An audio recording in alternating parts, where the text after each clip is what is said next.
ये सब अपने अपने कर्मों का फल मिलता है। क्या मिलता है?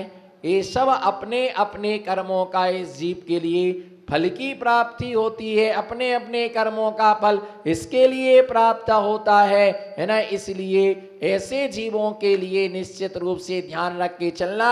उसने पश्चाताप किया, बहुत रोई, वो बहुत पश्चाताप किया, बहुत उसने दुख मनाया, प्रायश्चित भी ले लिया, लेकिन कुछ कर्म ऐसे होते हैं, बोलो कुछ कर्म, बोलो कुछ कर्म ऐसे होते हैं जो प्रायश्चित के द्वारा भी नष्ट नहीं होते हैं। उनके कर्म का फल हमें निश्चित तौर पर भोगना ही मालूम। जो शरीर रहता, जब कोई व्यक्ति मर जाता है, आकाश भैया, जब कोई व्यक्ति मर जाता है तो अग्नि से पूरा शरीर उसका जलता नहीं है, मांस मांस जल जाता है, पैर की हड्डियां जल जाती, कपाल जो रहता है एक कपाल जलता नहीं है। जिसको तुम बोलते बेटे को पाल पाल पाल, हाथ उठाओ। जिस बेटे को तुम बोलते हो, नमो सिद्धाड़म, जोर से बोलो, हाथ उठाओ, दोनों हाथ उठना चाहिए, बोलो।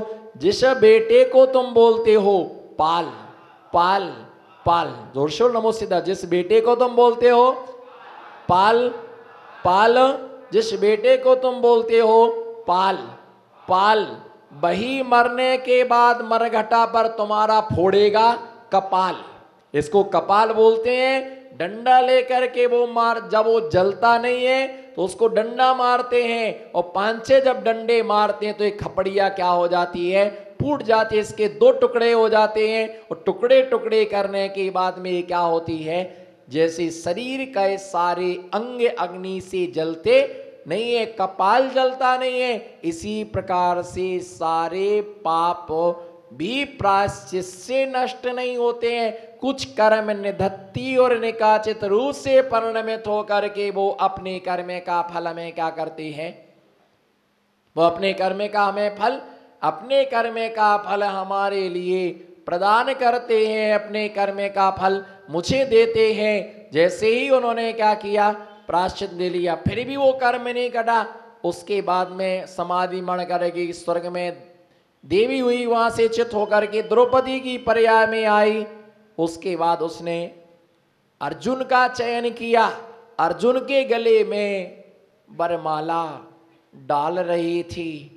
उस समय जोर से हवा का झोंका आया और फूल की माला टूट गई, और एक एक फूल सबके गले पर पहुंच गया, जिससे लोकाबद्ध बन गया कि द्रौपदी ने 5 पतियों का चयन किया, पिछले भाव का पड़ा। इसलिए खोटा चिंतन भी नहीं करना।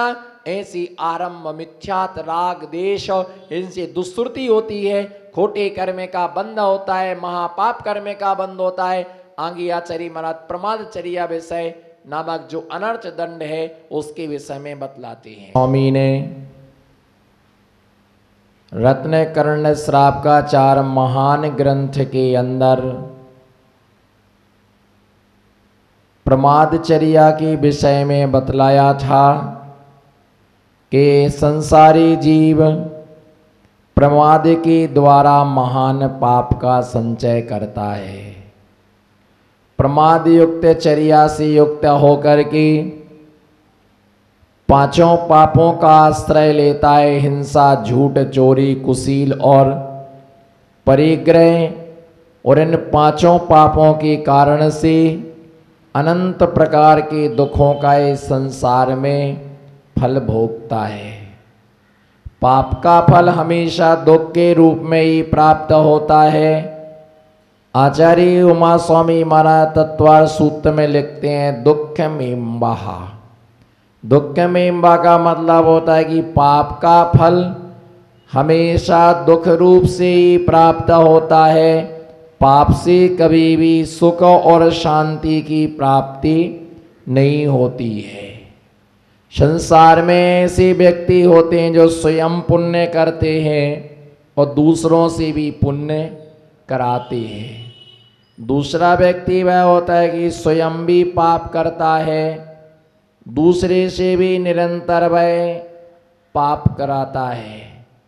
एक ऐसा व्यक्ति होता है कि ना पाप करता है ना दूसरे से पाप कराता है।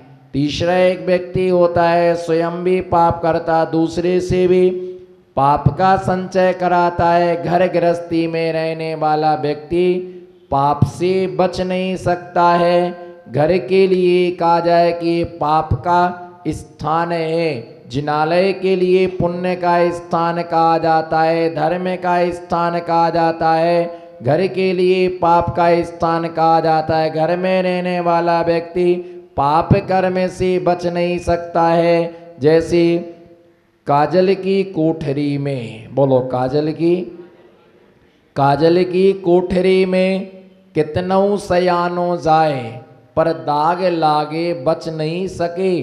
काजल की कोठरी में व्यक्ति कितना भी चतुर, कितना भी होशियार, कितना भी इंटेलिजेंट व्यक्ति उस काजल की कोठरी में प्रवेश करे, परंतु वो पाप से बच नहीं सकता, दाग लगे बच नहीं सकता है। कितने भी संभल करके चलो रास्ते में, कितना भी देख करके चलो, फिर भी पैरों में मैल कचड़ा लगेगा ही लगेगा। आप कचड़ा और मैल लगे बच नहीं सकते। इसी प्रकार से घर में रहने वाला व्यक्ति कितने भी सावधानता से काम करे, परंतु पाप होता ही है। जिनके द्वारा पाप होता है वो व्यक्ति धर्म करता, क्योंकि जो धर्म कर धर्मात्मा होता है वही धर्म करता है। परमात्मा कभी धर्म नहीं करता है, परमात्मा पूजा के योग्य होता है। इसलिए ध्यान रख के चलना, घर गृहस्थी में रहने वाला व्यक्ति पाप से बच नहीं सकता है। किसी ना किसी प्रकार से हिंसा होती है, झूठ बोलना पड़ता है, चोरी आदमी करता है, कुशील सेवन करता है, परिग्रह का संग्रह करता है। प्रत्येक पापों को एक एक पाप के लिए एक बार नहीं अनंतानंत बार इन पापों के लिए किया है। जिस समय पाप का फल भोगता है उस समय सोचता कि हे भगवान हमने कैसा पाप किया, हमने कौन सा पाप किया। बोलो हे भगवान हमने। जब कोई दुख हमें प्राप्त होता है, जब कोई दुख प्राप्त होता है, कष्ट प्राप्त होता है, तब मालूम जीव क्या कहता है, हे भगवान हमने कौन सा पाप किया। बोलो हमने, हे भगवान हमने, जोर से बोलो हे भगवान हमने कौन सा पाप किया। अब ये नहीं कहना भगवान से कि भगवान हमने, ये नहीं कहना कि भगवान हमने कौन सा, बोलो ये नहीं कहना भगवान से हमने कौन सा पाप किया। अब भगवान से पूछना कि भगवान ये बताओ हमने कौन सा पाप नहीं किया, ऐसा कौन सा पाप है जिस पाप को हमने नहीं किया। अच्छा ये बताओ कि ऐसा कौन सा पदार्थ है जो आपने नहीं खाया हो, बताओ ऐसा कौन सा पदार्थ है जिसका आपने सेवन ना किया हो। ऊंट की पर्याय में नीम का सेवन किया, किसकी पर्याय में, ऊंट की पर्याय में नीम का सेवन किया, गाय की पर्याय में घास का सेवन किया, गधे की पर्याय में घास का सेवन किया, अनेक प्रकार से मछली की पर्याय में तालाब का शैवाल जो है शैवाल का सेवन किया, सुअर की पर्याय में विष्ठा का सेवन किया। ऐसा कोई भी संसार में द्रव्य नहीं है हे आत्मन जिस द्रव्य का तूने सेवन भोग और उपभोग ना किया हो, और ऐसा कोई पाप नहीं है कि जिसके लिए तूने वो पाप ना किया हो। प्रत्येक पाप को एक एक पाप को अनंतानंत बार किया, पहले भी करते आए, अभी भी कर रहे हैं, आगे भी वो पाप होते रहेंगे। इस बात को हमने समझ लिया। ये घर कारागृह है, प्रमाद रहेगा, आलस रहेगा।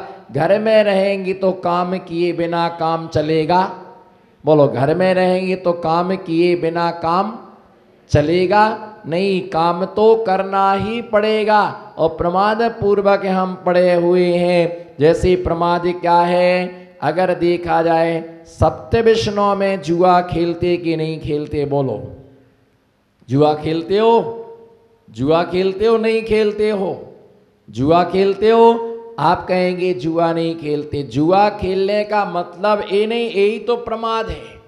जुआ खेलने का मतलब ये नहीं है कि ताश के पत्ते डालना ही जुआ खेलना है। बैठ कर के किसी के कैरम से भी जुआ खेला जा सकता है, सांप सीढ़ी से भी जुआ खेला जा सकता है, सांप सीढ़ी के द्वारा जुआ के, लूडो के द्वारा जुआ खेला जा सकता है, चित्तपट्टे के द्वारा जुआ खेला जा सकता है, और कुछ नहीं तो हाथ से भी हाथ लगा करके जुआ खेला जा सकता है। हाथ से हाथ लगा के जुआ कैसे खेला जा सकता है? शर्त लगा लो, शर्त लगा लो, और जो तुमने शर्त लगाई है उसी का नाम, बोलो उसी का नाम।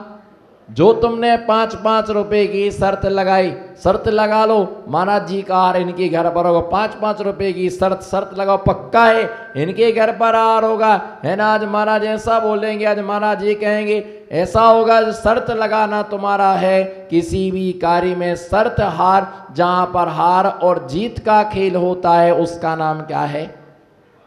बोलो उसका नाम क्या है? जहां हार और जीत का खेल होता है उसका नाम, उसके लिए जुआ कहा गया। इसलिए प्रमाद है हमारा कि हमने क्या लगा ली? शर्त लगा। किसी कोई पिक्चर, कोई मैच चल रहा था, ए जीतेगा, पाकिस्तान हारेगा, है ना, रूस जीतेगा, ये भारत इंडिया हारेगा, पाकिस्तान जीतेगा, शर्त लगाओ, और शर्त लगाई, और 1-2 में से एक जीतेगा, एक पराजित होगा, पर तुमने क्या लगा ली? शर्त लगाई। तो ये क्या हो गया? शर्त लगाना भी एक जुआ है। बोलो शर्त लगाना एक जुआ है। इसी प्रकार से शिकार खेलते हो? बोलो शिकार खेलने का मतलब यह होता है कि जानवरों के लिए फंसाना, पक्षियों के लिए फंसाना, मारना। जुआ खेलते हो मालूम? बड़े बड़े राजा जुआ के शौकीन हुए, बड़े बड़े राजा जुआ में शौकीन, जुआ खेलते थे। और ब्रह्मदत्त नाम का जो चक्रवर्ती था, कौन सा? बोलो दाऊद की चैतन्य आत्माओं, ब्रह्मदत्त नाम का जो चक्रवर्ती था, वह ब्रह्मदत्त नाम का चक्रवर्ती शिकार खेलने में प्रसिद्धि को प्राप्त हुआ। कितनी रानियां थी उसकी? चक्रवर्ती की कितनी रानियां होती हैं? चक्रवर्ती की 96,000 रानियां होती हैं। क्या 96,000 रानी में से एक भी रानी ने मना नहीं किया होगा कि स्वामी जी जुआ मत खेलो, ये तुम्हारे लिए एक कृत्य शोभा नहीं देता है, तुम इतने बड़े राजा हो, यथा राजा तथा प्रजा। बोलो यथा राजा, जोर से बोलो यथा राजा, नमो सिद्धार्थ। यथा राजा तथा प्रजा, जैसी जैसा राजा वैसी, जोर से बोलो यथा राजा तथा प्रजा, जैसा राजा होगा वैसी ही क्या होगी? प्रजा होगी। जैसे पिता होंगे वैसे पुत्र होंगे, जैसे जिस प्रकार जैसी माँ होगी वैसे उसके संतान होंगे, वैसे उसके परिणाम होंगे, वैसे उसके भाव होंगे। यथा राजा, बोलो ना, यथा राजा तथा प्रजा। तो चक्रवर्ती शिकार खेलने के लिए धनुष बाण लेकर के जाता, आकेट पर बैठ करके, और पशुओं के लिए, जानवरों के लिए हिरण का शिकार करता था, पक्षियों का शिकार करता था। 96,000 रानियों में से किसी ने मना नहीं किया होगा। क्या यहाँ पर एक पत्नी है, अगर पति कोई विपरीत मार्ग पर जाता है तो पत्नी समझाती है ऐसा करना तुमको योग्य नहीं है। योग्य पुरुषों को अयोग्य कार्य करना योग्य नहीं है। बोलो योग्य पुरुषों को, बोलो योग्य पुरुषों को अयोग्य कार्य करना योग्य नहीं है। इसलिए तुम ऐसा काम मत करो, किसी को मारो मत, किसी की हिंसा मत करो, किसी को सताओ मत। वह इस प्रकार से एक पत्नी समझाती है, जिसकी 96,000 पत्नियां होंगी, तो क्या उन्होंने नहीं समझाया होगा कि आप इनको सताओ मत? समझाया होगा, लेकिन कर्म की वैचित्रता ऐसी होती है,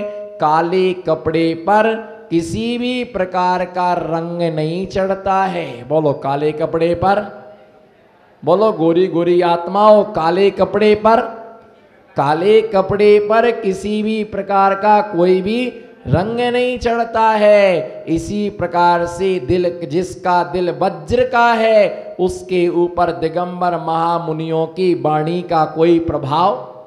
काले रंग पर, काले कपड़े पर, बोलो काले कपड़े पर अध्यक्ष जी, काले कपड़े पर, जोर से बोलो, काले कपड़े पर कोई भी दूसरा रंग नहीं चढ़ता है। कितना भी मैल छप जाए पर वो कपड़ा ऐसा लगता है साफ है। इसीलिए लोग काले कपड़े पहनना पसंद करते हैं, ताकि उसमें मैल क्या होता जाए, छिपता जाए, मैल छिपता जाए। काले कपड़े पर कोई रंग नहीं चढ़ता है। इसी प्रकार से जिसका हृदय मिथ्यात्व से काला है, उसके ऊपर दिगंबर महामुनिराजों की वाणी का कोई भी प्रभाव, कोई भी प्रभाव उसके ऊपर। इतनी नानियां थी, सबने समझाया, मुनियों ने समझाया, पर उस चक्रवर्ती ने शिकार खेलना बंद नहीं किया। शिकार खेलना उसने बंद नहीं किया, शिकार खेलता रहा। मर कर के कहाँ गया बताओ, मर कर के कहाँ गया? शिकार खेलने वाला वह चक्रवर्ती मरण करके अंत में 7वें नरक में गया। और ये ध्यान रख के चलना, छोटे मोटे लोगों को 7वां नरक नहीं है भाई, 7वां नरक तो VIP लोगों को है। बोलो नमो सिद्धाड़म। 7वां नरक तो, 7वां नरक किसको है? हल्के फुल्के लोग, गरीब लोगों को 7वां नरक नहीं है भाई। बोलो गरीब लोगों को, तो ताली तो बजाओ गरीब लोगों को। अब गरीब लोगों को 7वां नरक नहीं है तो कौन जाएंगे? बोलो कौन जाएंगे? जोर से बोलो। जो 7वां नरक है वो हल्के फुल्के लोगों को, सेठ जी, हल्के फुल्के लोगों को नहीं है। वो किसको है? वो किसके लिए? वो VIP लोगों के लिए है। VIP लोगों के लिए, वो VIP लोगों के लिए 7वां नरक है। मालूम, तत्वार सूक्त का 3रा अध्याय चल रहा था। सावड़ो गुजराती हो, नमो सिद्धाड़म। 7वां नरक VIP लोगों के, तो 3रे अध्याय पर्यूषण पर में तत्वार सूत्र में 3रा अध्याय चल रहा था। उस 3रे अध्याय में पहला सूत्र आया, रत्न सरकरा बालुका पंक धूम तमो महात्मा प्रभा भूमियो घनाम्बुवता का प्रतिष्ठा सप्तोधोदा। तो ये 7 नरकों का कथन चल रहा था। तो उसमें ये था कि पहला जो नरक है उसके नरक की आभा जो है रत्नों जैसी है। कैसी है? बोलो। पहले नरक की आभा कैसी है? रत्न प्रभा। दूसरे नरक की आभा शर्करा प्रभा। तीसरे नरक की आभा बालू के समान। चौथे कीचड़ के समान। 5वां पंख के समान। इन सब नरकों की आभा अलग अलग प्रकार से है। तो पंडित जी पढ़ा रहे थे। पंडित जी बड़े विद्वान थे, गोरे चट्टे चकाचक, बिल्कुल काजू किशमिश खा करके लाल पीले नीले हरे बिल्कुल टकाटक